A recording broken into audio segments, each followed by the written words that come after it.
আসসালামু আলাইকুম রহমতুল্লাহ। আলহামদুলিল্লাহ আলহামদুলিল্লাহ। আজকে আপনাদের শোনানো হবে নামাজের 14টি ওয়াজিব।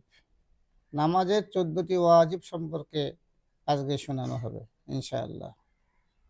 আসসালামু আলাইকুম ওরহমতুল্লাহি ওয়াবারাকাতুহ। নামাজের ওয়াজিব মোট 14টি। 1 নম্বর, আলহামদু শরীফ পুরা পড়া। 2 নম্বর, আলহামদুর সঙ্গে সূরা মিলানো। 3 নম্বর, রুকু সেজদায় দেরি করা।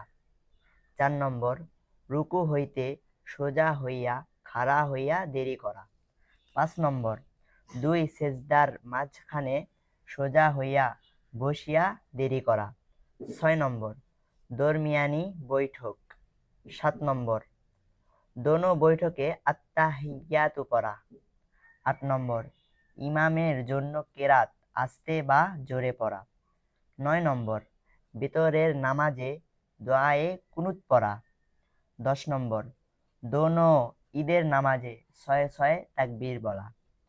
11 নম্বর, প্রত্যেক ফরজ নামাজের প্রথম 2 রাকাতকে কেরাতের জন্য নির্ধারিত করা। 12 নম্বর, প্রত্যেক রাকাতের ফরজগুলির তারতিবে ঠিক রাখা।